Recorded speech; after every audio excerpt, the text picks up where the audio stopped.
Bonjour les amis, Louis Armand Paulin, très content de prendre le temps aujourd'hui de partager avec vous un message, le message de la résurrection de Jésus, les amis.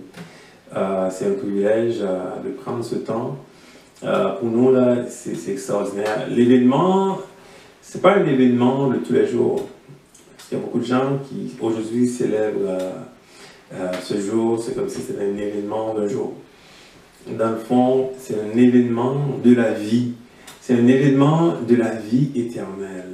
Quand Jésus est ressuscité, les amis, ça change toute la création, ça change toute la vie.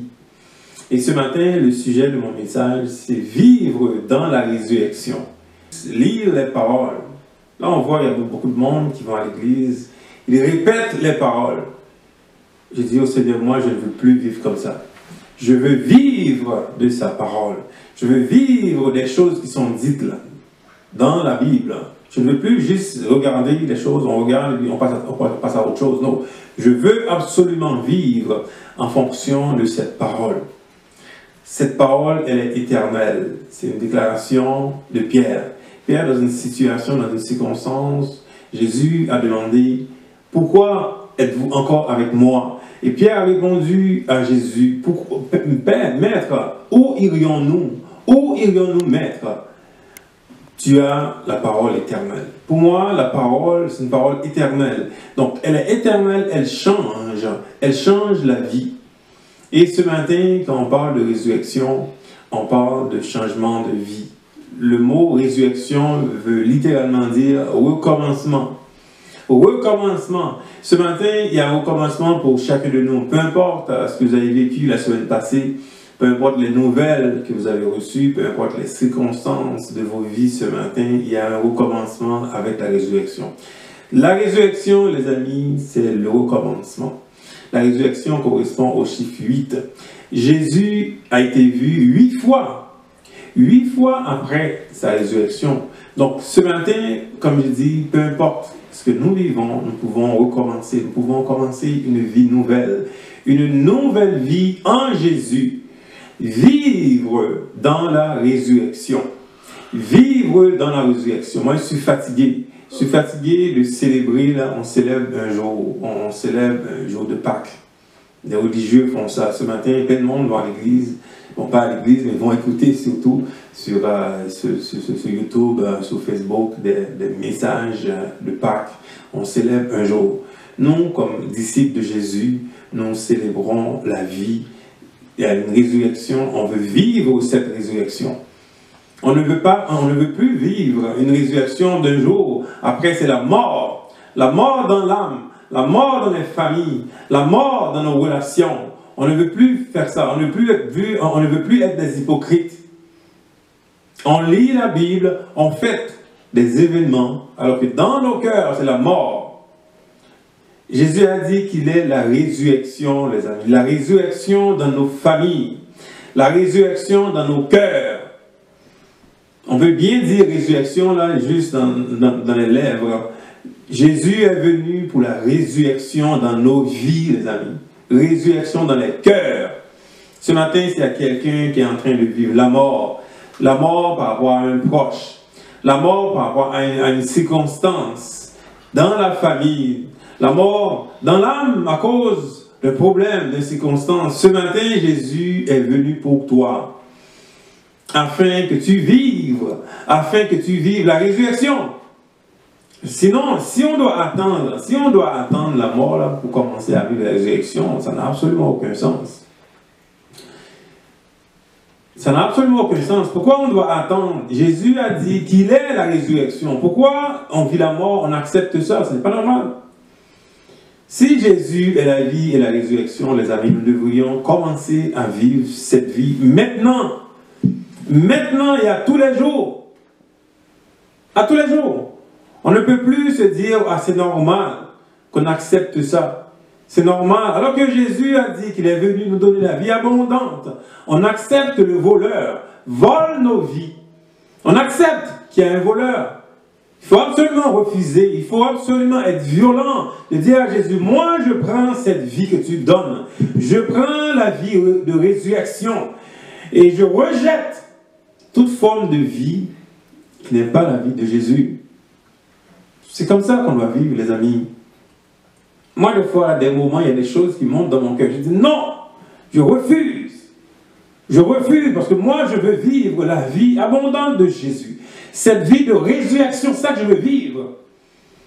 Je ne veux plus accepter des choses, n'ont absolument aucun sens. Des choses que Dieu ne donne pas. Dieu ne donne pas la souffrance. Il ne donne pas les peines qu'on se donne tout le temps, là, tout le temps en train de peine, tout le temps on pleure. La peine, Jésus donne la vie. On doit attraper cette vie. On doit l'attraper. On doit avoir la foi. Quand on lit la Bible, de croire en ses paroles. De croire que ces paroles sont éternelles. Ce n'est pas une parole juste pour un jour, là, pour un dimanche matin, là, un prédicateur qui parle, on va prendre cette parole, on va dire, ok, je vais prendre ça maintenant. Plus tard, il y a une circonstance, c'est parti. Non, c'est une parole éternelle. La parole de Jésus, elle est éternelle. La résurrection est éternelle. Ce n'est pas juste aujourd'hui. On doit vivre cette résurrection. On doit la vivre. Je dis au Seigneur, moi je ne veux plus être un hypocrite. Je ne veux plus être comme ça. Je ne veux plus lire la Bible après de vivre mal.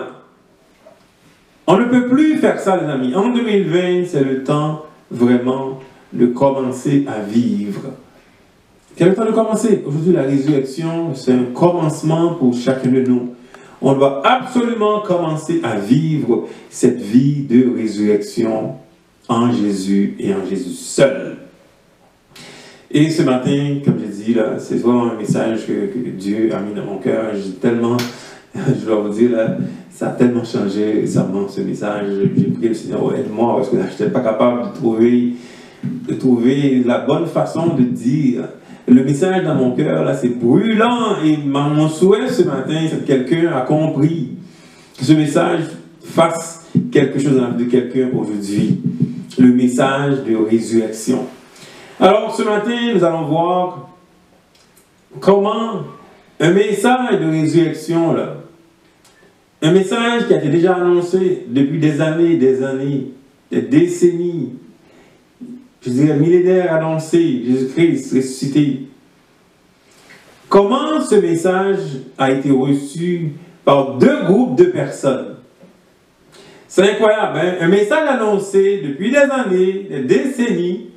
Dans les Écritures, on disait que le Messie allait venir, qu'il allait être crucifié et 3 jours plus tard ressuscité. Mais comment ce message a été reçu par deux groupes de personnes? Deux groupes de personnes. Alors, on va voir ce matin deux attitudes, une mission et une promesse. Ce matin, ce message de résurrection de Jésus, là, ça va créer deux attitudes, une mission et une promesse. Parce que, voyez-vous, de même qu'on parle de résurrection, les amis, on parle aussi du retour de Jésus. Et au retour de Jésus, on va avoir les mêmes choses, les mêmes réactions qu'on va voir. Parce que pour des personnes, ce retour va être très difficile et pour d'autres, ça va être une réjouissance. Et on va voir tantôt, là, dans la résurrection, ça a créé exactement deux mêmes attitudes de peur et de réjouissance. Comment ce matin tu es réveillé avec ce message de résurrection? Comment ce matin tu vis avec ce message? Est-ce que tu as peur? Est-ce que tu vis dans la peur ce matin? Ou bien est-ce que tu vis dans la réjouissance? Alors le texte ce matin que je vais prendre, c'est un texte qui est connu de tout le monde, c'est dans Matthieu. Matthieu 28. Matthieu 28, je ne vais pas tout lire. Le contexte de Matthieu 28, verset 1er, c'est après le sabbat, à l'aube du premier jour de la semaine. Il y avait Marie de Magdala et l'autre Marie allait voir le sépulcre. Donc, deux femmes vraiment là, décident d'aller voir. Là, des fois, on dit les femmes ne sont pas braves. Mais là, vous voyez, c'est probablement l'exemple de cette bravoure des femmes. C'est incroyable.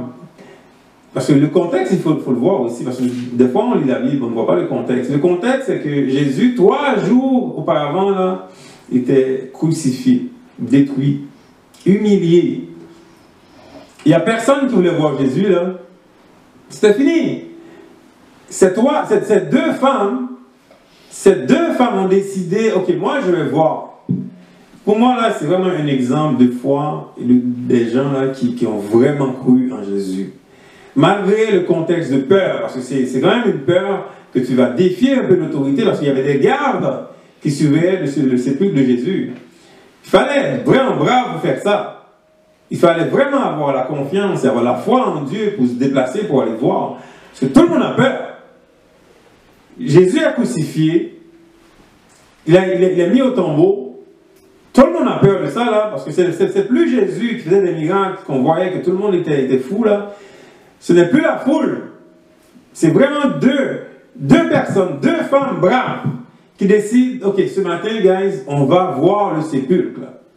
Oh my God, quel exemple de foi, quel exemple de bravoure de personne. C'est comme si on dirait aujourd'hui, là, avec le coronavirus, tout le monde se cache, on a peur. Et deux femmes décident, ok, nous là, on va sortir. C'est exactement le cas. Les situations difficiles, on voit absolument rien, c'est la peur. Ces deux femmes décident, ok, ce matin, nous allons voir le sépulcre du Seigneur. Et qu'est-ce qui s'est passé? En arrivant là-bas, il y a deux réactions en arrivant là-bas, parce qu'il y a un ange. Parce qu'en arrivant là-bas, il y a eu un grand tremblement de terre. Grand tremblement de terre. Puis, parce qu'il y a un ange du Seigneur qui est venu, qui a roulé la pierre devant le sépulcre. Ça a créé deux réactions, les amis. C'est ça que je vous dis. Quand Jésus est ressuscité, il y a deux réactions. Il y avait les gardes. Les gardes qui venaient, qui surveillaient le sépulcre, sont devenus comme morts. Ces gens-là avaient peur. Dans le texte, ça dit là, au verset 4, les gardes tremblèrent de peur et devinrent comme morts. Regarde une première réaction, là, quand on regarde ici, Jésus est ressuscité, les gardes sont devenus comme morts. Les gens avaient peur.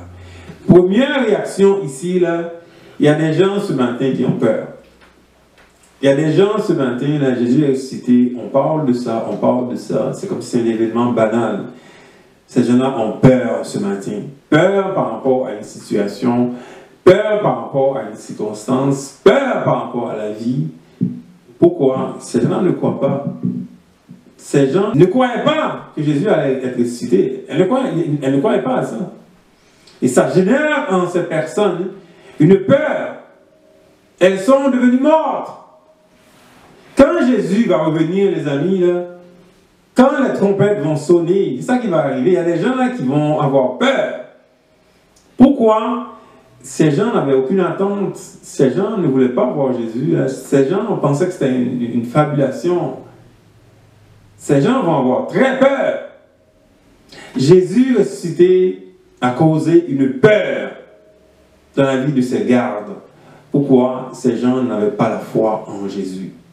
Une bonne nouvelle, une nouvelle qui aurait dû faire un grand changement dans leur vie. Une nouvelle qui aurait dû être une expérience, ils attendaient. La résurrection de Jésus a causé une peur. De même, le retour de Jésus va causer beaucoup de peur dans la vie des gens parce qu'il y a des gens qui vivent là, ils s'en foutent totalement de Jésus. Totalement. Ils vivent leur vie. On s'en fout de Jésus. C'est pas important. Un homme qui a divisé le temps entre avant lui et après lui. On s'en fout de lui. Si on parle de 2020, c'est 2020 avant Jésus, après Jésus. Il y a quelqu'un qui a divisé le temps. On s'en fout de lui. C'est pas important. Ce n'est pas important. Mais quand il va revenir, ces gens-là vont avoir peur. Parce que ce n'était pas important. Ces gardes surveillaient Jésus. Ces gardes ont eu peur. Une nouvelle qui aurait dû faire un changement dans leur vie. Une nouvelle qui aurait dû donner de l'espérance à ces gardes.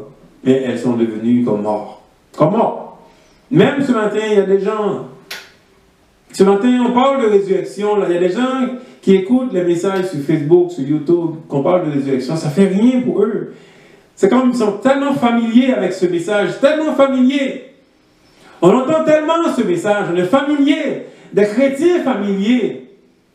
On entend ce message. Mais oui, c'est comme ça fait longtemps qu'on parle de ça, ça ne fait rien.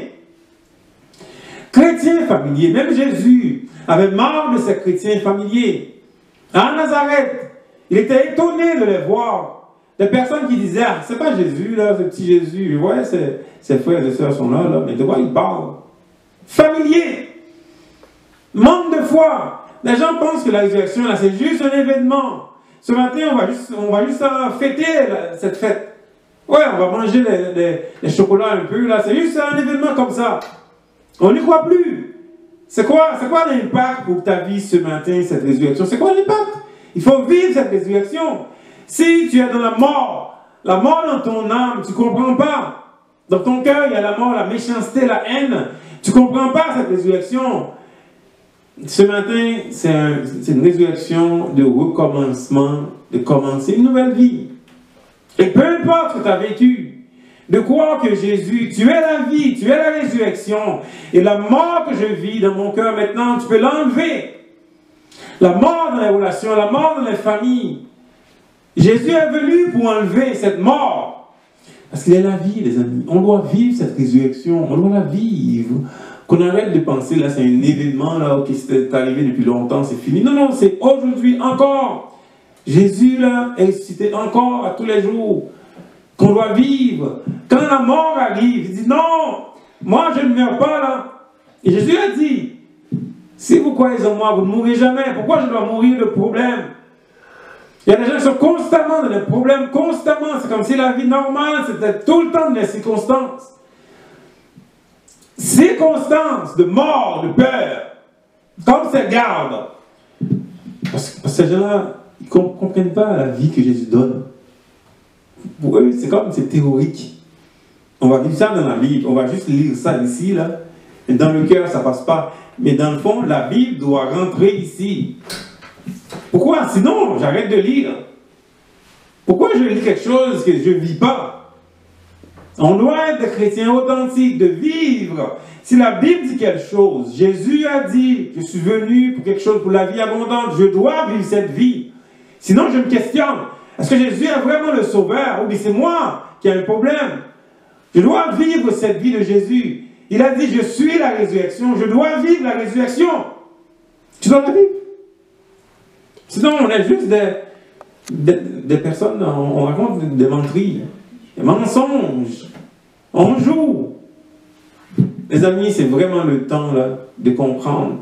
Ces gardes qui surveillaient Jésus avaient peur parce que ces personnes n'avaient pas la foi en Jésus.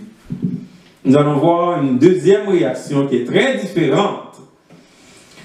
Réaction très différente de ces femmes qui attendaient Jésus. Ces femmes braves qui ont été là, au sépulcre. Là. Regardez un peu leur réaction. Quand l'ange leur parlait, quelle réaction qu'elles ont eue?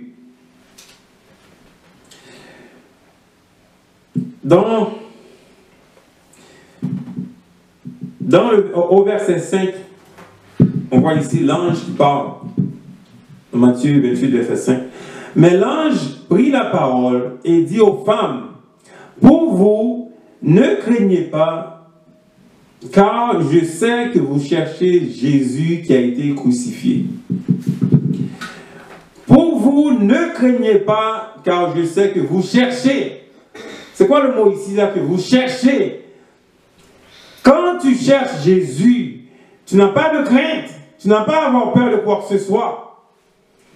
Jésus, les amis, sorti du tombeau, l'ange a dit à cette femme, pour vous, ne craignez pas, car je sais que vous cherchez. Ce matin, c'est qui tu cherches ce matin? L'ange dit, je sais que vous cherchez Jésus. C'est ça, les amis. Quand tu cherches Jésus, tu ne peux pas avoir la peur. Là. Peur de qui? De quoi? Peur de qui? Des hommes. Là, tout le monde se cache aujourd'hui. Là, ils se cachent. Se cachent chez eux, dans les bunkers. Se cachent. Tu as peur des hommes. Ils ont peur d'un virus. Tout le monde se cache aujourd'hui, là, un virus invisible. Tu as peur des hommes qui ont peur du virus. Tu dois avoir peur du virus. Les amis, quand tu cherches Jésus, tu n'as pas peur. L'ange a dit à cette femme-là, ne craignez pas, car je sais que vous cherchez le Seigneur. Que vous cherchez le Seigneur. Que vous cherchez le Seigneur. Et ce matin, peu importe les circonstances, peu importe ce qui t'arrive, peu importe les nouvelles que tu as reçues, peu importe les paroles d'un homme, peu importe ce que t'ont dit les gens là, si tu cherches le Seigneur, n'aie pas peur. Il ne faut pas avoir peur. Il ne faut pas avoir peur, les amis, ce matin, parce que tu cherches, parce que nous cherchons le Seigneur. Le Seigneur a enlevé nos peines. Il a enlevé nos souffrances. Il a enlevé nos afflictions à cause de la résurrection. Parce qu'on attendait, parce qu'on cherche. On cherche Jésus. Pourquoi on doit avoir peur, les amis? Vous voyez ce matin, là, deux réactions. Une réaction de peur des gens là, qui gardaient seulement. Ils n'avaient pas la foi en Jésus. Ils suivaient le sépulcre. Là, et d'autres femmes qui cherchaient. Non, ne craignez pas, car vous cherchez. Ne craignez pas le virus, là. Ne craignez pas le coronavirus, car vous cherchez. Il ne faut pas avoir peur. Vous cherchez. Cherche le Seigneur ce matin. Tu n'as aucune crainte de quoi que ce soit. Les nouvelles des hommes, les médias, n'importe quoi. Ne craignez pas. Ne craignez pas. Cherche. Cherchez. Ne craignez pas. Cherchez.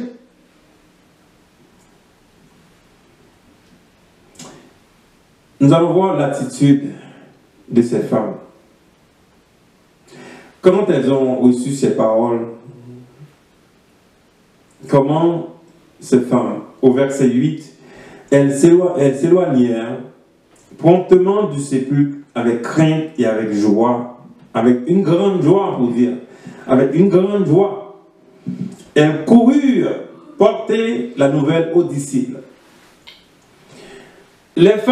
Ces femmes ont reçu le message. Elles ont reçu le message. Dans la Bible, c'est dit qu'elle avait une grande joie. Quand tu as la joie dans ton cœur, tu fais quoi? Tu partages cette joie. C'est ça qu'on doit faire, les amis, ce matin. Par rapport à une nouvelle de résurrection de Jésus, là, tu partages cette nouvelle. Tu la partages. Elle avait une grande joie. Une grande joie. Ce matin, peu importe ce que l'ennemi a mis dans ton cœur ce matin, là, enlève ça. Dis, Seigneur, tu es venu pour moi ressusciter. Tu m'as donné la nouvelle vie, cette vie nouvelle. Et je vis avec joie. Avec joie, une grande joie de partager la nouvelle, de la partager. Absolument de la partager. Sinon, ça ne sert à rien de croire. Ça ne sert à rien de croire. Si on vit encore dans la tristesse et dans la peur, pourquoi on doit croire? Parce que Jésus est venu pour cette vie, une résurrection, une nouvelle vie. On arrête d'avoir peur. On n'est pas comme ces gardes. On est comme ces femmes qui ont reçu le message avec une grande joie, qui partagent le message aux disciples. Partagent le message aux disciples. On voit, les amis, deux groupes de personnes qui réagissent différemment. Les gardes qui avaient peur, qui étaient comme morts, et ces deux femmes qui ont reçu la nouvelle, même nouvelle, deux réactions, peur et joie. Ce matin, tu as reçu le message ce matin. Tu as reçu le message que Jésus a ressuscité. Tu dois avoir la joie dans ton cœur. C'est ça, vivre. Il faut vivre cette résurrection, qu'on arrête dans la théorie là, de vivre la résurrection. Et d'enlever la tristesse, d'enlever la peur, de chasser la peur. Il faut la chasser. Parce que Jésus, quand tu reçois ce message de résurrection, tu dois avoir la joie, comme ces femmes. Et rien n'est dit là. Et si on se rappelle la tristesse qu'avait cette femme aussi 3 jours avant, Jésus, parce que des fois on oublie, là, 3 jours avant, c'était une grande tristesse. Aïe, aïe, aïe, une grande tristesse de souffrance pour ces femmes qui ont perdu leur sauveur. là, vous avez oublié ça, là, je vous rappelle, 3 jours avant, c'est la grande tristesse. 3 jours avant dans ta vie, c'était une grande tristesse. Tu as appris une nouvelle. Tu as complètement détruit. Grande tristesse. Ces femmes, 3 jours avant, grande tristesse, peur. Peut-être qu'elle a voulu mourir, ok. Peut-être qu'elles ont voulu mourir aussi. C'est leur sauveur, crucifié. 3 jours avant. Et de voir aujourd'hui qu'elles ont reçu le message, elles ont reçu que Jésus est ressuscité. Grande joie. Et c'est ça qu'on doit vivre, les amis, à tous les jours, pas juste une fois, pas juste ce matin, pas juste ce dimanche, à tous les jours.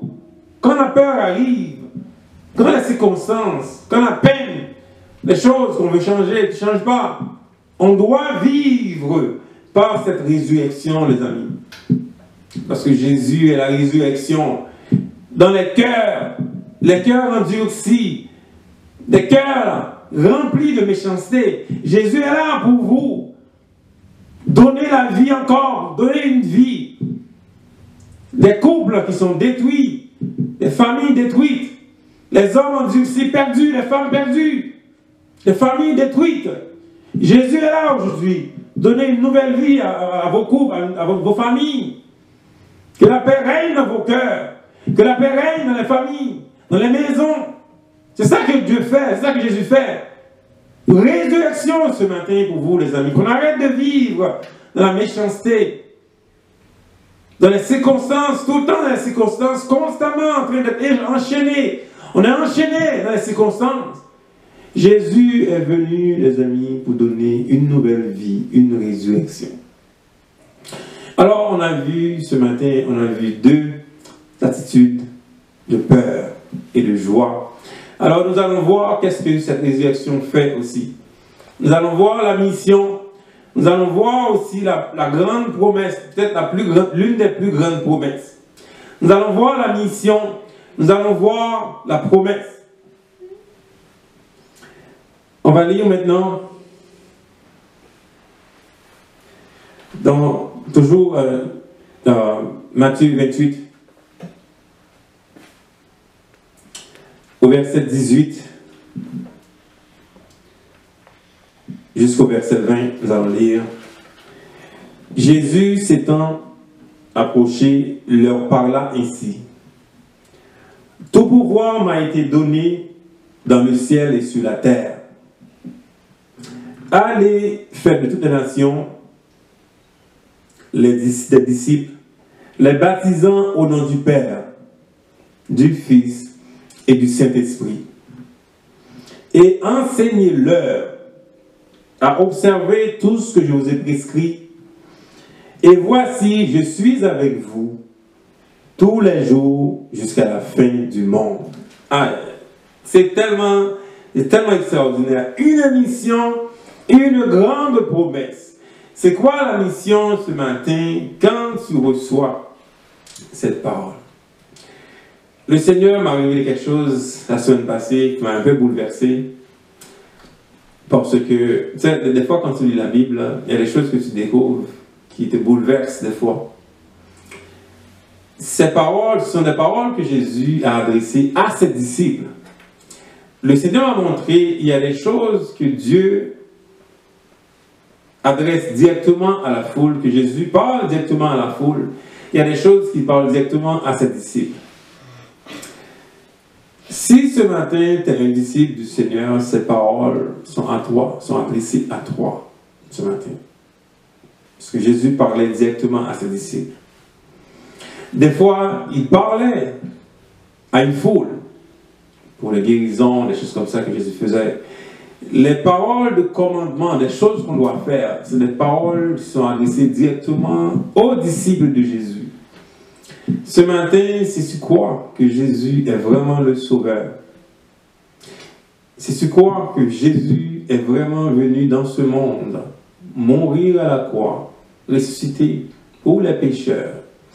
Tu es un disciple ou une disciple de Jésus, tu dois agir en fonction de ses paroles. Pour faire une parenthèse, parce que c'est important de le faire, autour de Jésus, il y avait 3 types de personnes qu'on voit dans la Bible. Autour de Jésus, il y avait les pharisiens. ces religieux arrogants qui pensaient tout savoir, qui connaissaient la loi, mais leur cœur était endurci. Ces paroles ce matin, là, ce ne sont pas des paroles pour les pharisiens. Il y en a encore aujourd'hui là, qui pensent tout savoir. Ces docteurs, ces enseignants qui pensent tout savoir, pensent connaître la Bible par cœur. Dans leur cœur, il y a beaucoup de méchanceté. Les pharisiens, aujourd'hui, il y en a encore. Ces paroles, ce n'est pas pour eux. Il y avait autour de Jésus aussi des gens là, qui cherchaient, des gens qui voulaient avoir un miracle, recevoir un miracle. Il y avait 10 lépreux qui voulaient un miracle de Jésus.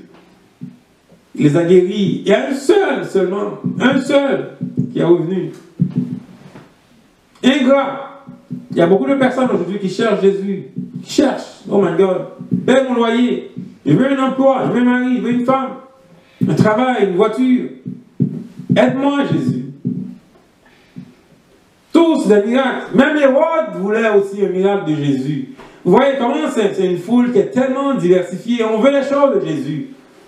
Il y a plein de monde qui aujourd'hui, qui parle de Jésus. Ils ne veulent pas Jésus vraiment. Ils veulent des choses de Jésus. Ce ne sont pas les disciples. Les disciples de Jésus, là, sont ceux qui aiment Jésus. Ils sont prêts à mourir. Mourir pour lui. Pierre a sorti son épée. My God, il y avait 600 soldats romains qui étaient là. Il a sorti son épée, il a coupé l'oreille. Il savait pertinemment qu'il allait mourir. Pierre aimait Jésus. Il faut aimer Jésus, les amis. C'est ça. Le disciple de Jésus aime Jésus. Et Jésus parle aujourd'hui ces paroles directement aux disciples. Et quand il va revenir chercher ceux qui l'aiment. Il ne va pas venir chercher les religieux, là, ni ceux qui veulent des choses, qui ne veulent pas Jésus. Il va venir chercher ses disciples, ceux qui l'aiment. Parce que les promesses de Jésus, là, c'est des promesses aux disciples. Parce que les gens pensent que Jésus parle à tout le monde. C'est ceux qui l'aiment. Ceux qui demeurent en lui. Dans Jean 15, demeurez en moi. Demeurez. Ceux qui demeurent en lui. Tous ceux qui ne sont pas en lui, ne seront pas avec lui. Alors, cette promesse de Jésus, là, c'est une promesse directement aux disciples. Alors, dans le texte que j'ai lu, là, au verset 18, Jésus a commandé aux disciples, à ceux qui l'aiment, d'aller partager, de baptiser, d'aller faire d'autres disciples.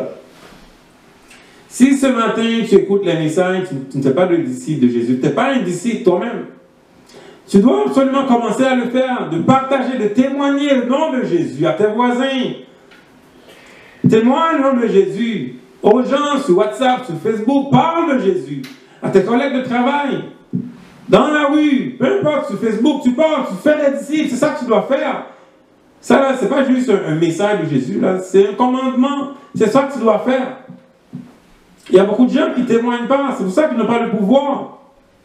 Parce que Jésus, clairement, dans la Bible, c'est marqué clairement, vous recevrez une puissance et vous serez mes témoins. Et donc, un disciple de Jésus témoigne, tu as une puissance, tu témoignes. Et il y a une promesse certaine de Jésus.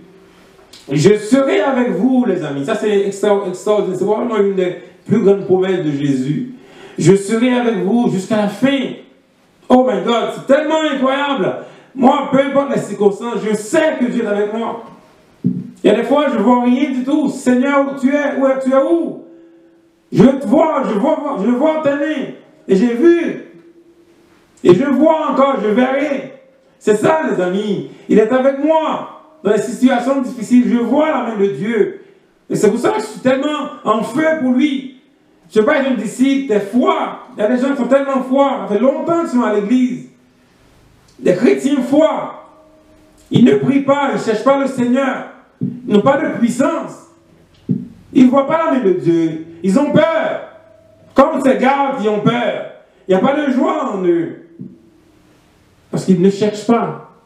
Comme l'ange a dit, je sais, vous cherchez, vous. C'est pour ça, ne craignez pas, vous cherchez. Si ce matin tu as peur, tu ne cherches pas le Seigneur. Et la promesse, c'est une promesse qui est faite directement aux disciples, ceux qui cherchent. Alors ce matin, pour ce jour de résurrection de Jésus, commence à vivre cette résurrection. Il faut la vivre. Il faut arrêter de penser autre chose. Il faut absolument vivre cette résurrection. La mort qui est en toi aujourd'hui doit partir. Que la mort parte immédiatement. La mort dans les couples, la mort dans les familles, la mort dans les finances, dans les situations, tout le temps en train de souffrir, tout le temps en train de subir les circonstances. Alors que Jésus donne la vie. Il donne la vie abondante. Tu dois absolument courir à Jésus, courir vers lui pour recevoir cette vie abondante. Que ce matin, que le Seigneur te bénisse, qu'il ouvre tes yeux pour que tu cherches cette vie abondante en lui et en lui seul. Sois béni ce matin et bon dimanche.